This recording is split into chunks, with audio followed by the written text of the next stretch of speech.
toutes les qualités jusqu'à l'obtention de l'état de Bouddha.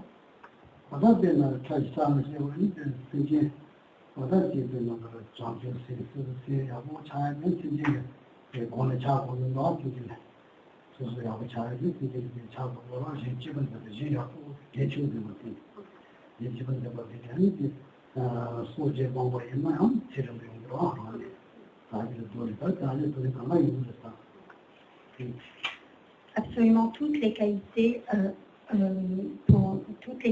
pour les développer, donc absolument toutes les qualités, on ne peut les développer que sur la base de l'existence d'autrui et sur la base du chérissement d'autrui.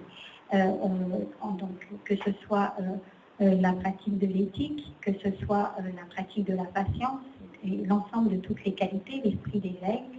Sans les autres, nous ne pourrions pas les développer. Donc tout l'entraînement spirituel que nous pouvons avoir, du début jusqu'à la fin de la voie, toutes ces qualités sont obtenues grâce à l'existence et au chérissement d'autrui.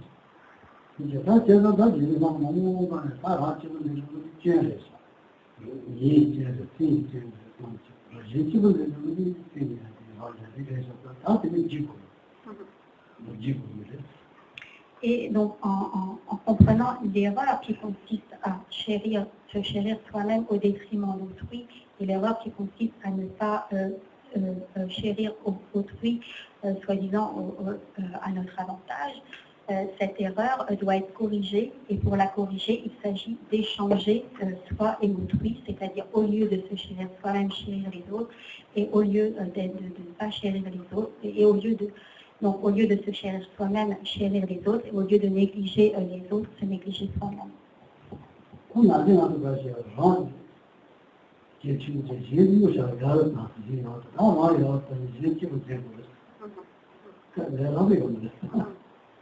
Donc, ce n'est pas très facile, mais ce qu'il convient de faire, c'est de changer notre attitude habituelle et plutôt que de négliger les autres, de ne pas nous en intéresser, porter toute notre attention et tout notre intérêt sur autrui et au lieu de nous changer l'attitude habituelle que nous avons envers nous-mêmes, de nous chérir et de porter attention à nous-mêmes et de nous négliger nous-mêmes, c'est-à-dire de ne pas porter attention à nous-mêmes.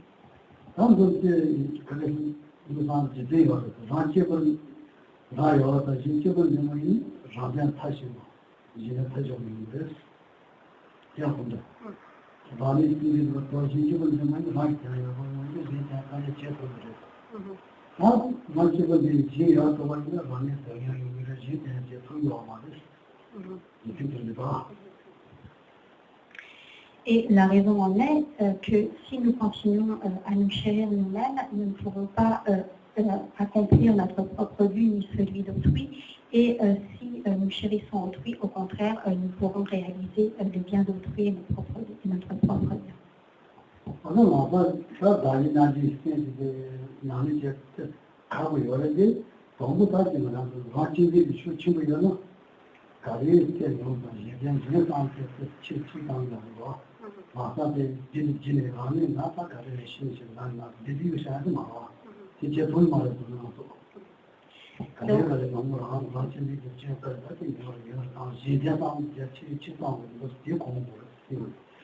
Donc, ceci est présenté de manière un peu abrupte, mais bien sûr, dans la pratique, ce comportement d'échange de soi pour autrui s'obtient ou se réalise de manière progressive. Donc, c'est petit à petit que cet entraînement permet de progresser dans cette attitude d'échange de soi pour autrui.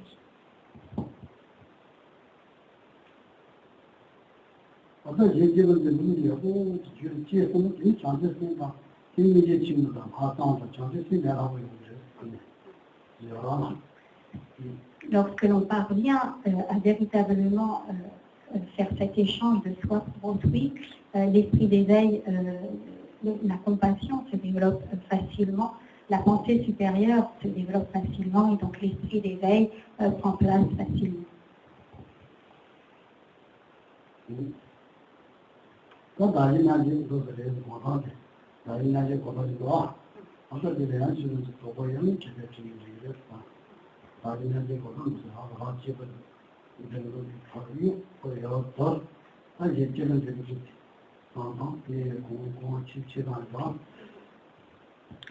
Donc, de manière progressive, il s'agit donc d'abandonner le chérissement de soi en comprenant qu'il est la porte de toutes les souffrances et de chérir autrui en comprenant que c'est la source de tous les bienfaits. Et donc, on s'entraînera ainsi progressivement en méditant sur ces points. Et si vous avez des questions à poser à ce sujet, donc de l'échange de soi et d'autrui, vous pouvez les poser.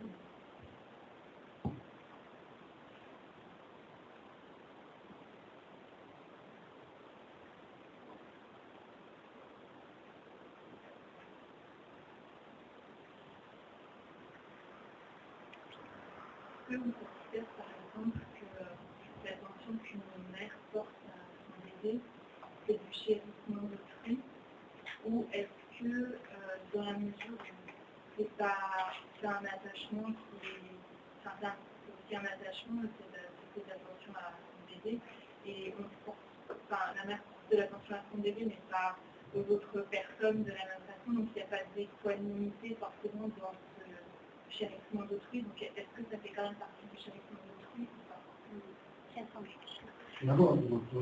Ce pouvoir-là, quand ça chézine, il y en a, il y a Rand qui chézine Tigérépé, il y en a un chien qui chézine Tigérépé. Quand il y en a, quand ça tombe, il y en a rien. Ce pouvoir-là, mato, pouvoir chantala, tout le monde. Non, pour Tibou, il y a une musique qu'on a. Non, pour Tibou, le Tibou, il y a j'ai dit une théorie, une théorie. Ça rencontre une théorie. Rencontre les petits de ma maman. Si il prend les mamans, on est une petite. On a des petits de ma maman.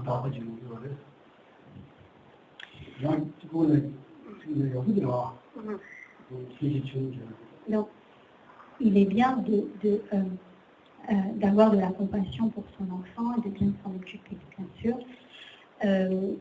Ceci dit, si notre compassion n'a pour objet que notre enfant, on appelle cela une petite compassion. Mais pour parler de grande compassion, il faut que cette compassion repose sur l'équanimité et donc elle est pour objet l'ensemble de tous les êtres. Pour parler de grand amour, de grande compassion, d'esprit d'éveil, il faut que cela concerne l'ensemble de tous les êtres et donc nécessite l'équanimité.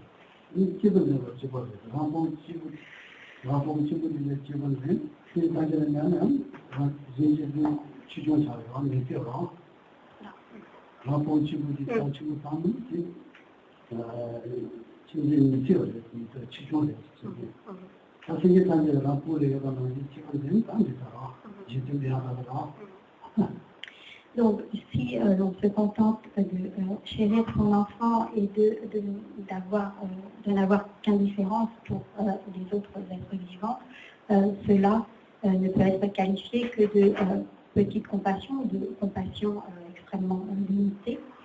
Et pour que cette compassion soit considérée comme une grande compassion, il faut donc qu'elle ait pour objet tous les êtres. Et il faut chérir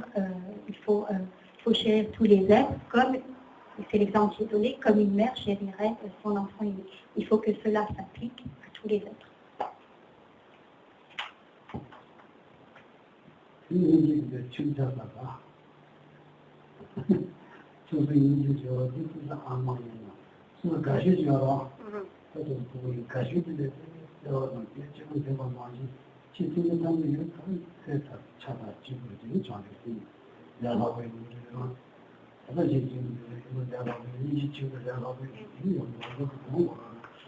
Si nous parvenons à avoir la même compassion que nous avons pour la personne que nous préférons, si nous parvenons à l'avoir pour l'ensemble de tous les êtres, alors l'esprit d'éveil pourra naître facilement. Donc, si on a ce sentiment de proximité avec tous les êtres de de la même manière que nous l'avons pour la personne que nous préférons, nous nous approchons du développement de l'esprit.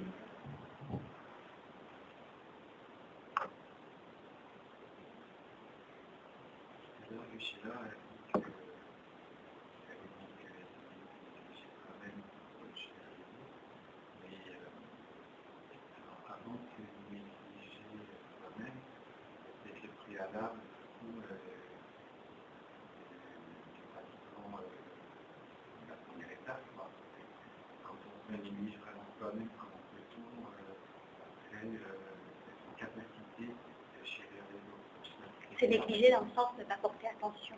L'idée, c'est qu'il faut déjà avoir l'esprit soi-même. Déjà entraîné, tu vois. Entraîné, avoir travaillé sur soi-même, donc en capacité d'écouter soi-même pour pouvoir peut-être après être derrière les autres. Je sais pas si c'est clair. Si. C'è un po' che c'è tu. Sulla tonong tane trigu yumarebe. Funciona kasa jongta chuchen pomena yang kaleka pu nyong. Panya qui c'è tu. Sulla tonong tane trigu yumarwa.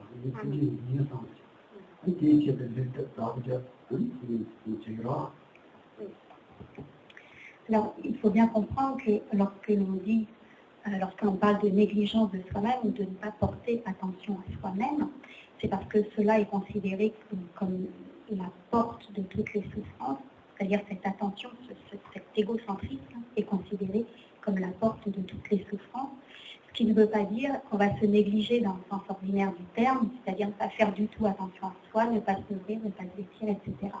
Un bodhisattva, dès le matin, lorsqu'il se lève, il se dit « je donne mon corps aux autres ». Donc, l'utilisation que je ferai de mon corps aujourd'hui, ce sera pour les autres. Et pour pouvoir être en capacité d'accomplir le bien des autres, évidemment, il faut se nourrir, il faut prendre soin de soi un minimum, c'est-à-dire pour être en bonne santé, pour être efficace. Est-ce que ça répond?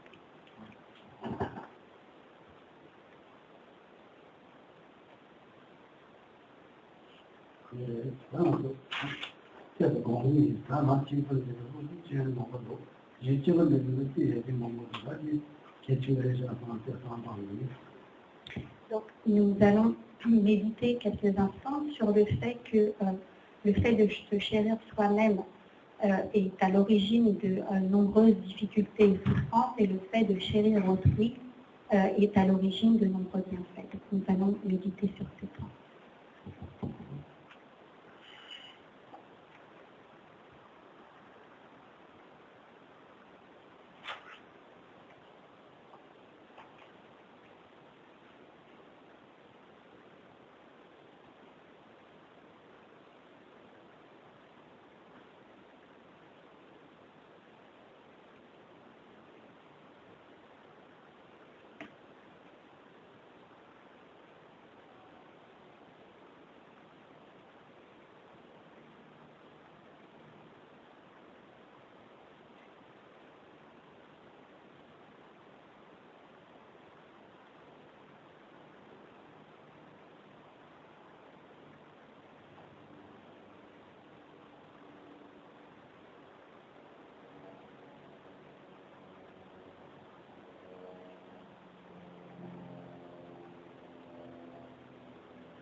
저는 또 이제 나도 장관이 가는 이유가 아니 본지 나도 제가 있으니까 잘 제가서 지금가 마음으로 지나가는 거 세계적인 지금 된다 어떤 일이 되게 잘 지금은 다른 게 지금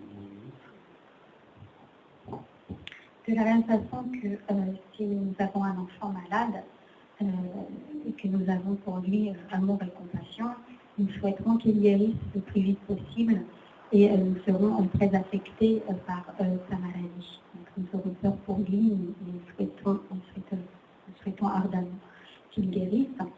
De la même manière, nous devons parvenir à avoir cet état d'esprit pour les autres, pour l'ensemble de tous les êtres, et avoir cette compassion pour eux, souhaiter ardemment qu'ils soient libérés de la souffrance. Donc nous allons de cette façon méditer quelques instants sur la grande compassion.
Il est important de méditer très souvent sur la grande compassion, de la développer très souvent.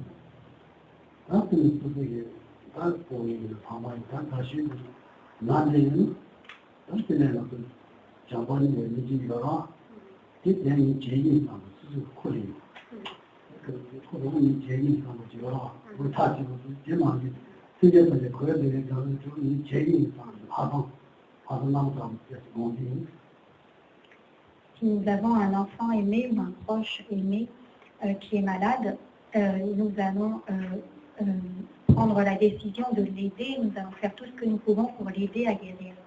De la même manière, nous penserons pour l'ensemble de tous les êtres, moi-même je vais les aider, moi-même je vais les libérer de la souffrance.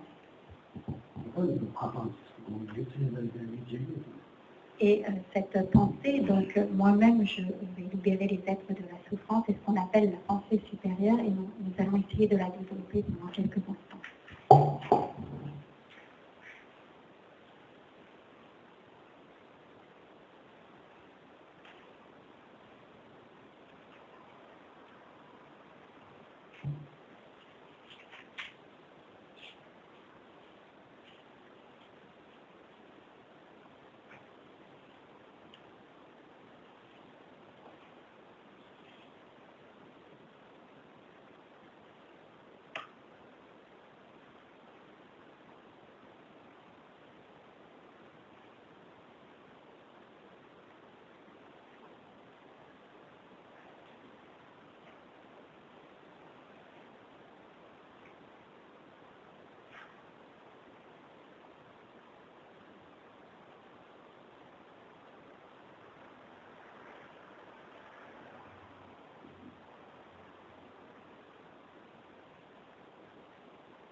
La pensée supérieure est donc cette détermination à agir soi-même pour libérer les êtres de leur souffrance.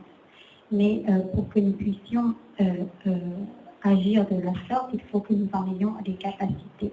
Et donc c'est sur la base de cette pensée supérieure que naît l'esprit d'éveil, qui consiste en la détermination d'atteindre l'état de Bouddha pour être en capacité, pour pouvoir agir effectivement, réellement, et conduire les êtres au-delà de la souffrance.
Ce précieux esprit d'éveil, il est important de s'y entraîner régulièrement, de suivre des méthodes qui ont été enseignées pour, étape par étape, développer l'esprit d'éveil.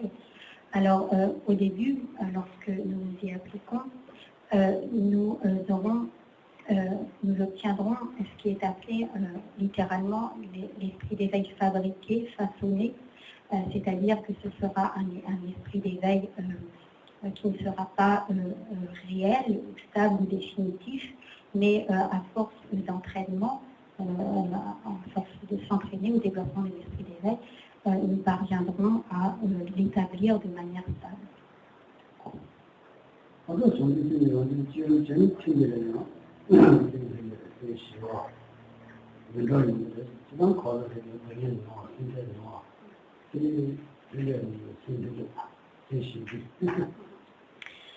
Si nous nous entraînons régulièrement à développer l'esprit d'éveil, notre esprit sera de plus en plus tranquille, de plus en plus en paix, nous aurons de moins en moins de difficultés, nous serons de plus en plus patients, de plus en plus tranquilles, apaisés.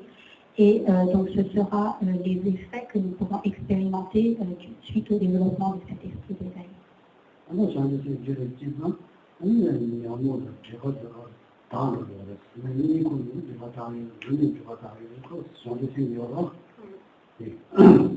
Également, le développement de l'esprit d'éveil a le pouvoir de réduire, de dissiper, d'éliminer les perturbations mentales, donc de les amoindrir et de purifier les empreintes négatives.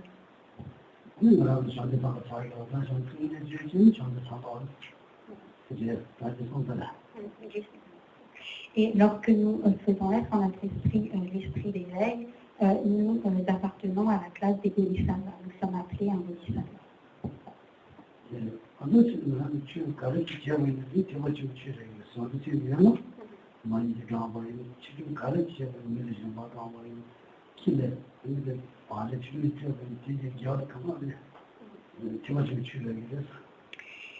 Et quel que soit, à partir du moment où on a développé l'esprit d'éveil, quelles que soient nos activités, donc je vous l'ai dit tout à l'heure en dormant, ou que ce soit donc en dormant, nous pouvons purifier des fautes, amoindrir les perturbations, quelles que soient nos activités, à partir du moment où nous avons la motivation de l'esprit d'éveil, nous pouvons réciter des mantras, faire des prosternations, faire des rituels, pratiquer la générosité, etc. Donc, quelles que soient nos activités, à partir du moment où nous agissons avec la motivation de l'esprit d'éveil, toutes nos pratiques se classent dans les pratiques du bodhisattva et nous conduisent, donc, comme sont des potentiels ou des graines qui nous conduisent à la réalisation du Tathagata.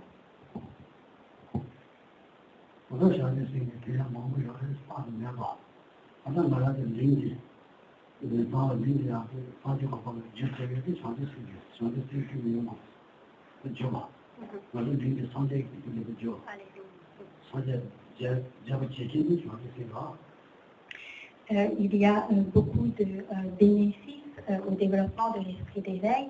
Le fait que notre corps ordinaire soit comme transformé ou soit comme la cause de l'obtention du corps d'un Bouddha repose sur le développement de l'esprit d'éveil.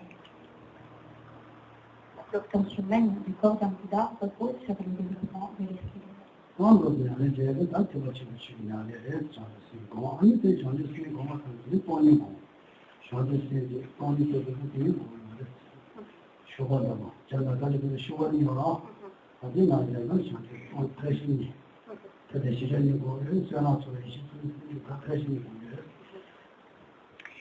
Et parallèlement au développement de l'esprit d'éveil, il est important également de développer la sagesse qui est réalisée à l'acuité. Méthode et sagesse, donc le développement de la méthode qui est principalement le développement de l'esprit d'éveil et de la sagesse, sont comparés aux deux ailes d'un oiseau. Donc pour qu'un oiseau puisse prendre son envol, il est nécessaire qu'il ait deux ailes. De la même manière, il est nécessaire de développer à la fois l'esprit d'éveil et de s'appliquer également à la sagesse qui réalise la vacuité.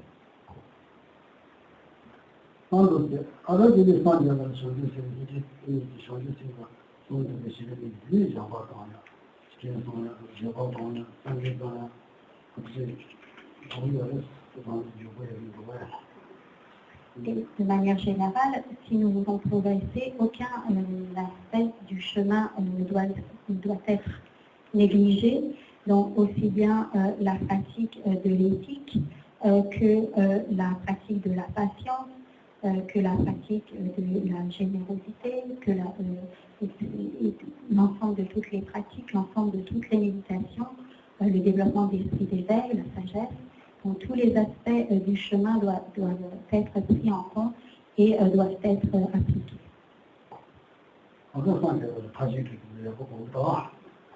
Également, donc, pour atteindre l'état de Bouddha, il est très important de développer les six perfections transcendantes.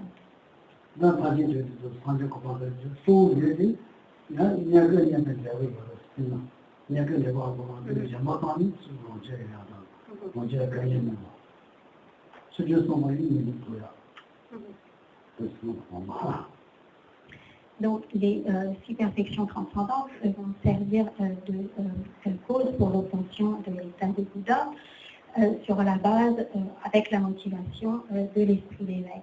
Mais de manière secondaire, les pratiques des six perfections nous permettront d'évoluer en quelque sorte correctement sur la voie en nous fournissant tout ce dont nous avons besoin pour progresser. Notamment, la pratique de l'éthique nous permettra de prendre renaissance en tant qu'être humain et d'avoir une précieuse existence humaine disponible et qualifiée pour la pratique.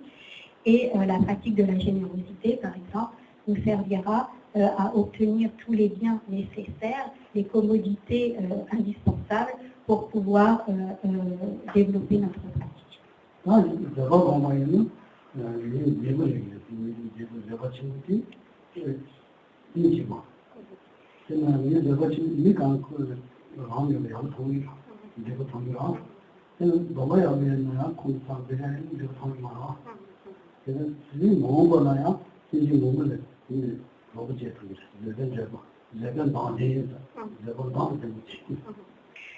De manière secondaire, la pratique de la patience nous aidera également sur la voie dans l'accomplissement du bien d'autrui, car la pratique de la patience nous permettra d'obtenir une forme, un physique agréable, dans le sens où notre apparence physique attirera les autres, donc notre charisme attirera les êtres, et donc nous pourrons ainsi accomplir leur bien de manière plus aisée que si nous avons une apparence repoussante. Et donc cette pratique, la pratique de la patience a cet effet-là, et on peut le voir d'ailleurs, on peut voir que les personnes qui se mettent en colère, en général, cela déforme les traits, cela rend antipathique et déforme même les traits du visage pour le rendre moins agréable. Et donc à plus long terme, la patience permet en conséquence karmique d'obtenir une apparence agréable ou un charisme qui permettra d'attirer des disciples.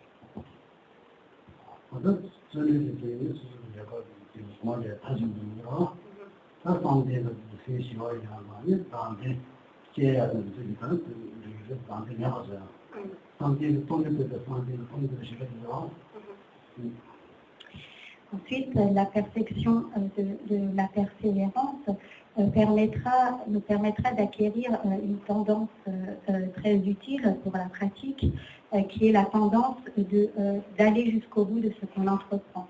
Donc les activités que nous entreprendrons, nous ne les abandonnerons pas en plein milieu ou sans les mener à bien, ce qui est une perte d'énergie, mais nous aurons la tendance d'accomplir jusqu'au bout nos objectifs.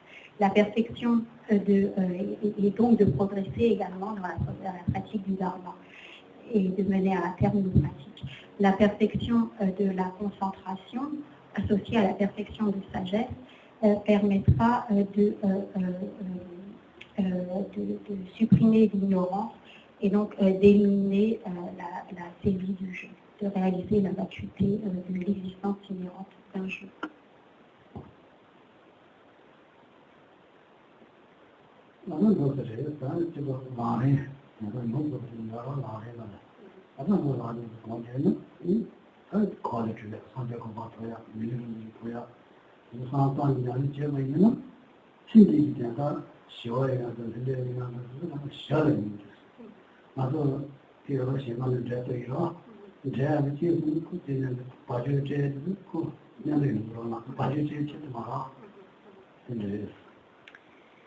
Tout est compris, toutes les pratiques qui permettent d'obtenir une précieuse existence humaine, qui permettent d'obtenir la libération du cycle des existences et qui permettent d'obtenir l'état de Bouddha.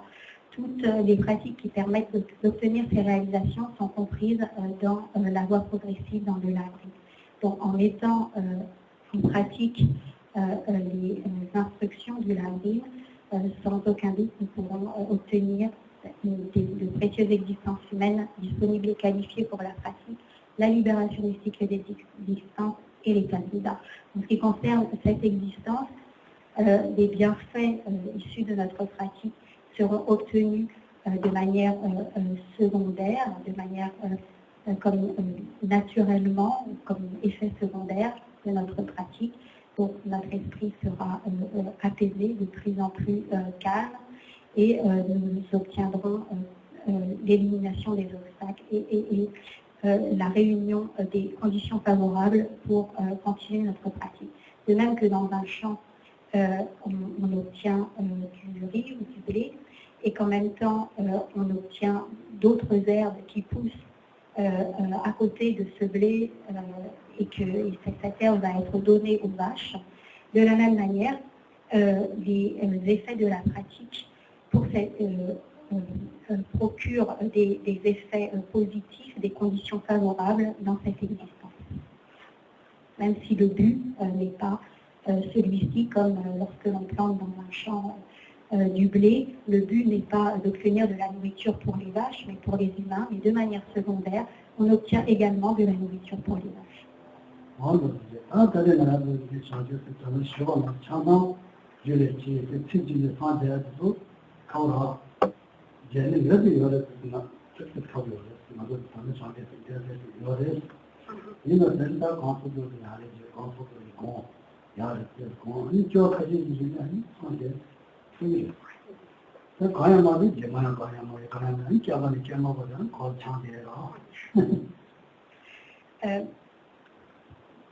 Nous avons les potentiels pour obtenir l'état de Bouddha, mais dans cette vie, il est difficile probablement d'obtenir un résultat tel que l'obtention de l'état de Bouddha.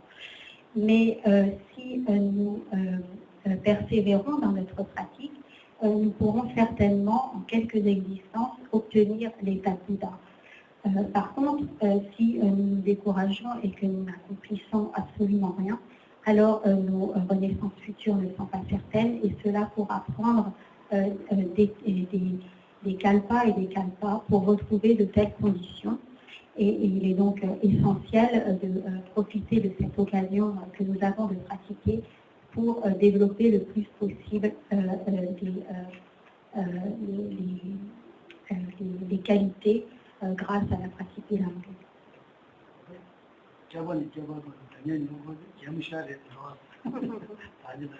Pas marrant. Et à la perspective de devoir rester encore des kalpas et des kalpas dans le cycle des existences à endurer difficultés et souffrances, Geshe-la dit cela ne prête pas à rire, cela n'est pas très drôle, cela n'est pas marrant. Non, pas marrant. C'est vache. Pas dur. Aujourd'hui, quand ça, on va quotidien, de pratiquement, régulièrement, continue, tranquille. Tout ce qui est en même travailler un peu, continue. C'est difficile dans le sens, ça va très dur. Très dur. Depuis une chose, après, utiliser, travailler, réveil, malade, mort, encore revenir, dans le bon panier, dans le temps troisième, dans l'animaux, très difficile. Vraiment, très dur dans le sens, ça va très dur. Pour ça, nous pratiquons l'amour.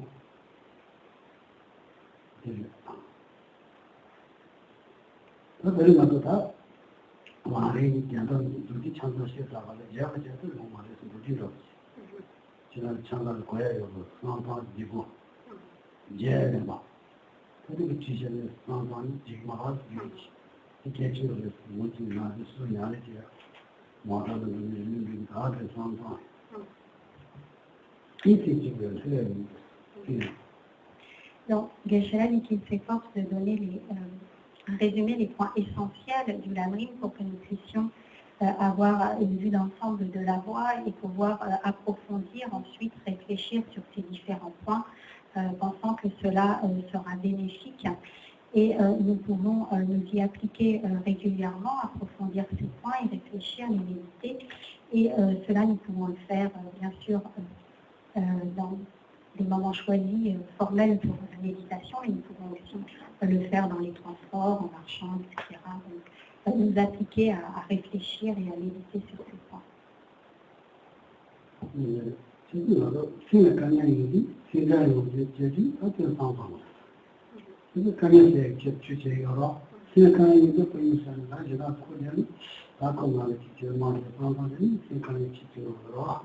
起码呢，你这个从一般从这个咱们这个讲过是上大了，一年可以成年的平均，就是国家嘛，讲过是没几个是吧？你这个话。Le dharma sert à dissiper les souffrances. Et lorsque nous éprouvons des difficultés ou des souffrances momentanées, il convient d'y appliquer le dharma, de réfléchir aux différents points du lamrim, et cela nous permettra de dissiper ces souffrances que nous pouvons expérimenter au quotidien. Donc, non seulement le dharma est la méthode pour dissiper toutes les souffrances et atteindre de hautes réalisations, mais même lorsque nous rencontrons des difficultés dans cette existence, nous pouvons y appliquer les enseignements du Lamrim et réfléchir sur la base de ces enseignements.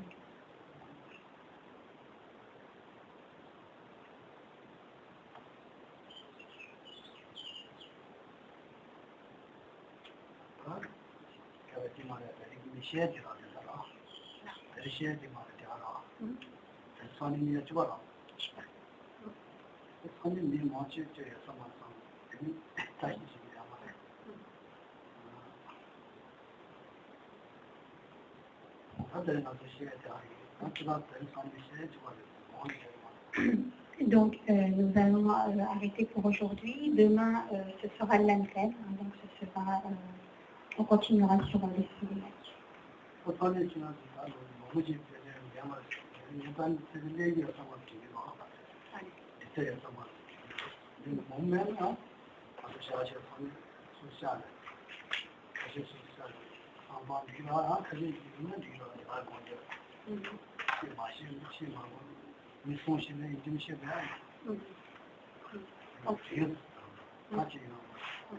Donc, Geshe-la ne sait pas si on sera nombreux demain ou si on sera moins nombreux. Dans ce cas-là, peut-être qu'on accentuera la méditation. Ah bon? Ah, il y a des gens qui ont beaucoup de gens. Enfin, il y a plus de monde le dimanche. Peut-être plus demain, Geshe-la. Donc on verra demain, on fera en fonction. Donc on verra en fonction du monde qu'il y aura demain, si on revoit un peu.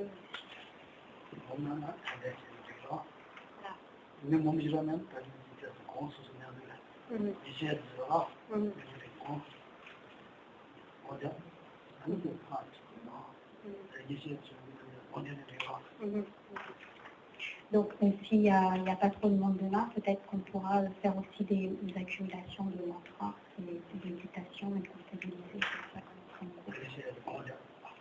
et faire de la méditation. Une question. Tout à l'heure, Michel a dit que l'éveil peut être généré artificiellement, on peut devenir permanent et stable. Est-ce qu'il y a entre les deux des niveaux de réalisation d'esprit d'éveil plus ou moins approfondis? Première question, ou alors est-ce qu'on réalise l'état d'éveil d'un coup, ça nous tombe dessus à un moment donné? Et deuxième autre chose, est-ce que dans cette vie on peut penser, comment dire, parce que l'état de Bouddha quand même est assez loin en perspective, mais avancer sur la construction d'esprit d'éveil? J'ai l'impression que c'est pas binaire, c'est quelque chose de plutôt graduel, mais je voudrais la confirmation. Et deuxième chose, si c'est graduel, est-ce qu'on peut penser dans cette vie quand même avancer dessus de façon assez conséquente? J'ai déjà posé la première question. Donc, en fait, ta question, c'est entre l'esprit d'éveil fabriqué et l'esprit d'éveil réel. Absolument. Est-ce qu'il y a des étapes entre les deux? Shangshuksen, je veux pas. Tant mener, Shangshuksen mener, tant je veux pas. Ni Yarawa, ni Dini qui barre la rime par vérité. Marie. Shangshuksen. Allez, tu m'as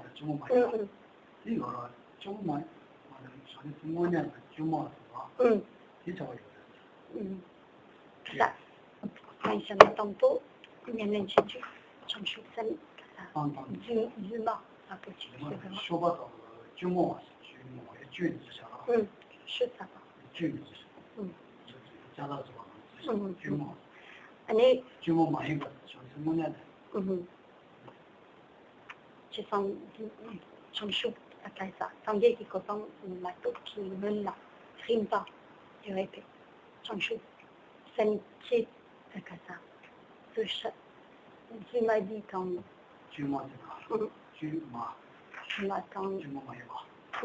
Tu m'as pas. Marie, Vini qui va là, Rimpa. Caché. Moi, c'est un peu là, on a besoin de conduire là. Sans pas, on a besoin de bien voir, on a besoin de faire sans pas, on a besoin de faire des choses sans me dire. Tu ne sais pas, tu ne sais pas. Là, tu ne sais pas mon goût. C'est ce qui est pas bien, c'est que je pas dire que ça ne fait pas de nous. On a su sur le dire là. C'est tout le temps. Kala ça ça me fait moi là. Moi je. C'est là. C'est des gens qui n'ont pas de ça, c'est mon échelle. Mais maquillé comme la yann, Rimpa caché de Kirawa. Tu connais bien, c'est tu m'as dit, on a fait une année, tu m'as là. Et j'en ai fait tu m'as eu, tu vas là, ah, il dit, tu vas t'en partager, tu vas mourir. Oui, là. Tu m'as eu,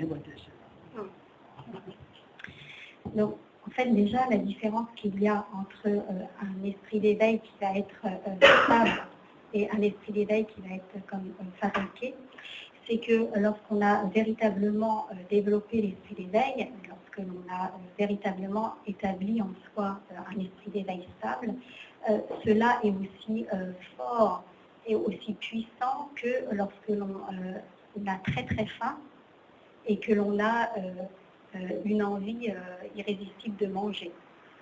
On y pense tout le temps, en fait. Ça occupe complètement notre esprit, tellement on a faim. On ne pense qu'à une seule chose, c'est à manger. Donc, lorsqu'on a véritablement, en permanence, ce désir d'obtenir l'état de Bouddha pour le bien des êtres, que ça nous préoccupe autant que quelqu'un d'affamé est préoccupé par la nourriture, cela est un signe pour définir que l'on a vraiment en soi intégré ou développé ou installé cet esprit d'éveil. Lorsqu'il n'apparaît que de manière momentanée au moment où on le génère, au moment où on dit qu'il est artificiel, parce qu'on a besoin d'avoir une activité mentale, il n'est pas spontané, on est obligé d'avoir une activité mentale réfléchie pour qu'il apparaisse, alors on dit qu'il est construit. Et donc, à partir du moment où on commence cette fabrication et le moment, donc, entre les deux, hein, où on l'obtient réellement, il y a il y a l'entraînement à l'amour, à la compassion, donc tous ces entraînements qui vont, avec l'intention d'obtenir l'état de Bouddha, cette cultivation, qui vont renforcer et qui vont faire que progressivement, cette aspiration va devenir tellement forte qu'elle va devenir spontanée. Est-ce que ça répond à ta question? C'est ça.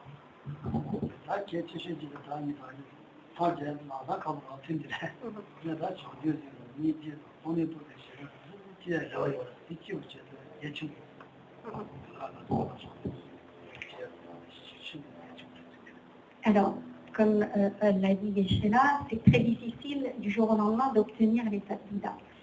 Mais si on développe l'esprit d'éveil régulièrement, que l'on développe la sagesse qui réalise la gratuité, donc le plus on s'appliquera à ces entraînements, le plus nous pourrons avoir l'espoir d'obtenir le plus rapidement possible cet état de Bouddha.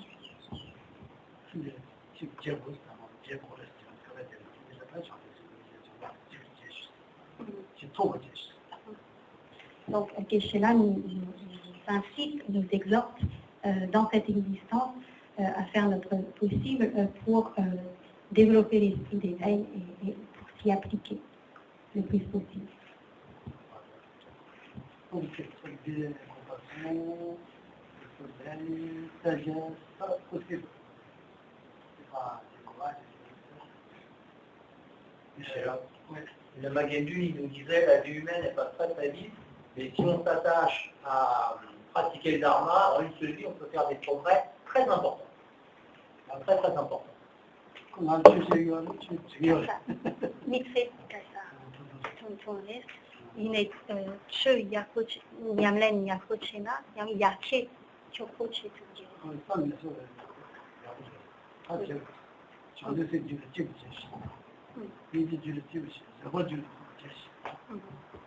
Donc, Geshe l'a dit très bien, c'est ce qu'il faut faire. Donc, pratique bien tout ce qu'il y a à pratiquer, pratique bien la patience, fais tous ces efforts et il y aura des résultats, c'est sûr. Compassion, esprit d'éveil. 他业界的讲报的都这个学社员呢，以后就他遇见大公司他的，那咱就那感觉有上这个了。 Si on développe l'amour et la compassion, c'est barrage aux naissances dans les voies d'existence inférieures. Et donc, la voie est libre, c'est vraiment le chemin qui conduit à l'état suivant.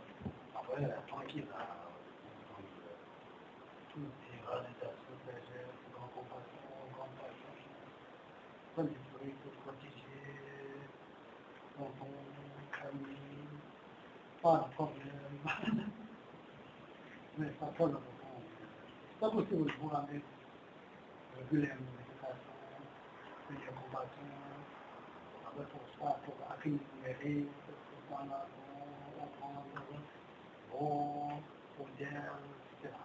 On monta, tout ça pour tout. Il faut accumuler des mérites.